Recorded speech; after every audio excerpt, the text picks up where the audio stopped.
बता रहे हैं एग्जिट पोल के, कहते हैं कि एनडीए को 14 सीटें मिल रही है और एमजेबी को यानी कि महागठबंधन को 9 सीटें। अगेन प्रशांत किशोर और अदर्स के खाते में यहाँ कोई सीट जाती हुई दिखाई नहीं दे रही है। तो आप देखिए कि 14 सीटें नीतीश कुमार को और 9 सीटें तेजस्वी के गठबंधन को। उस हिसाब से देखा जाए तो यहाँ भी बड़ी बढ़त है। तो देखा जाए तो अगर मगध और भोजपुर को छोड़ दिया जाए तो तेजस्वी कहीं भी ठीक ठाक फाइट में या कांटे की टक्कर या जबरदस्त टक्कर देने की स्थिति में दिखाई नहीं दे रहे हैं। बाकी सभी जगहों पे ठीक ठाक बढ़त दिखाई दे रही है नीतीश कुमार और बीजेपी के गठबंधन को। तो ये एक तरीके से देखा जाए तो इस बार के जो चुनाव में एक बात तो स्पष्ट है कि 143 सीटें जो एग्जिट पोल के आंकड़े कहते हैं कि 143 सीटों के आसपास जो है वो एनडीए को मिलती हुई दिखाई दे रही है और महागठबंधन के खाते में 95 सीटें जाएंगी। इसके अलावा इसमें जरा सा इसमें अगर ब्रेकअप देख लें तो कहा जा रहा है कि बीजेपी के खाते में 74 से 78 सीटें जाएंगी और जेडीयू को 53 से 60 सीटें मिल सकती हैं। इसके अलावा एलजेपी, जिसके बारे में कहा जा रहा था कि खास करके चिराग पासवान ने दावा कर रहे थे कि उनका जो स्ट्राइक रेट है बहुत ही शानदार होने वाला है, जिस तरीके से उन्होंने लोकसभा में 5 की 5 सीटें जीतकर 100% का स्ट्राइक रेट दिखाया, उसी तरीके से इस बार विधानसभा में भी करेंगे। तो ऐसा कम से कम होता हुआ नहीं दिखाई दे रहा है। एलजेपी को 5 से 8 सीटें मिल रही हैं जबकि उन्होंने 29 सीटों पर चुनाव लड़ा है। इसके अलावा जो हम है मांझी जी की पार्टी और आरएलएम है जो कि दोनों ने 6 सीटों पर चुनाव लड़ा, उनको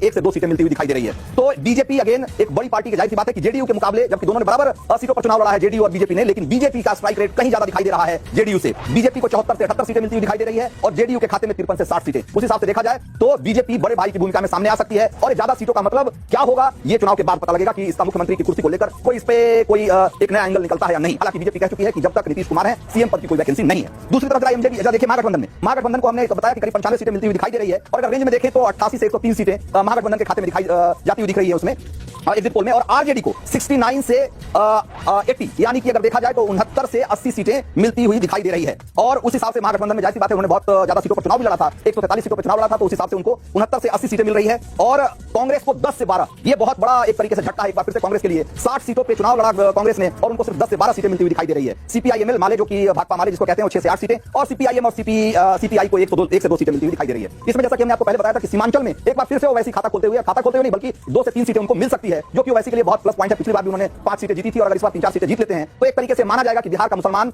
एक बार नहीं बल्कि ओवैसी को अपना लीडर बार-बार मानने को तैयार हो गया है। तो ये तो हो गया सीटों की बात। एक बार हम फिर से अपने सहयोगी का रुख करेंगे, लेकिन उससे पहले जरा कुछ वोट शेयर दिखा देते हैं कि इस बार वोट शेयर में किस तरह का बदलाव दिख रहा है बिहार चुनाव में। तो जरा देखिए, अगर आप देखेंगे तो बिहार में इस बार जो वोटिंग हुई अभी तक और जो एग्जिट पोल के हमारे नतीजे कहते हैं जेबीसी के, उसमें वोटिंग परसेंटेज में कोई बहुत बड़ा फर्क नहीं दिख रहा है। एनडीए को 45% वोट मिल रहे हैं और महागठबंधन को 42%, यानी कि 3% का फासला है, 3% का फर्क है महागठबंधन और एनडीए के वोट शेयर में। लेकिन सीटों का फर्क बहुत बड़ा है और इतना बड़ा है कि एक जो है बहुमत से बहुत दूर है और दूसरा बहुमत से बहुत आगे। तो उस हिसाब से देखा जाए इसमें जो जेएसपी, ये इंपॉर्टेंट चीज है कि जेएसपी को ठीक है सीटें तो नहीं मिल रही हैं, 1 से 2 सीटें ही एग्जिट पोल के आंकड़े बता रहे हैं कि उनको मिल सकते हैं, लेकिन वोट शेयर उनका 6% है। ये एक प्रशांत किशोर के लिए एक सांत्वना की बात हो सकती है। इससे उनका उत्साह या उनको थोड़ा हौसला मिल सकता है कि उनको पहले ही चुनाव में 6% वोट मिले हैं। अनंत विजय, क्या आप इस बात से आप सहमत हैं कि ये जो 6% का वोट शेयर है वो उनको थोड़ा हौसला दे सकता है आगे की लड़ाई के लिए?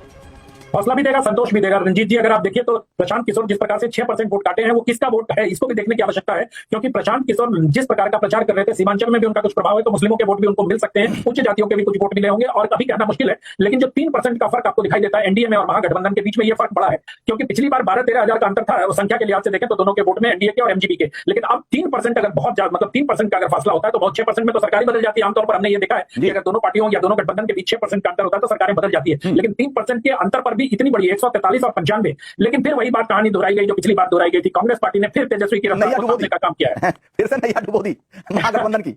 जी, पिछली बार 16 सीट जीत पाए थे, इस बार आपके में 10 से 12 सीटें मिल रहे हैं, तो मतलब 60 लड़के भी 10 से 12 आए। हालांकि 10-12 सीटों पर राहुल गांधी इस बात से भी संतोष कर सकते हैं कि उन्होंने कहना चाहता हूं कि वोट चोरी के नारे का बिहार की जनता ने नकार दिया। इसका मतलब है बिल्कुल अधिकार यात्रा को और वोट चोरी के उनके नैरेटिव को बिहार की जनता ने नकार दिया। कम से कम आपके इस एग्जिट पोल से तो यही साबित हो रहा है। बिल्कुल आशुतोष के पास चलेंगे, हमारे सहयोगी आशुतोष सासाराम में है। और आशुतोष, आज जो आपने वहां वोटिंग देखी, जिस तरह का उत्साह दिखा और लोग जो आपसे बात कर रहे थे इस दौरान, वो क्या कह रहे थे जबकि एक तरीके से एग्जिट पोल के आंकड़े सामने आ चुके हैं और ये लगने लगा है कि एक बार फिर से बिहार में नीतीश कुमार तय हैं, कम से कम एग्जिट पोल के आंकड़ों के हिसाब से।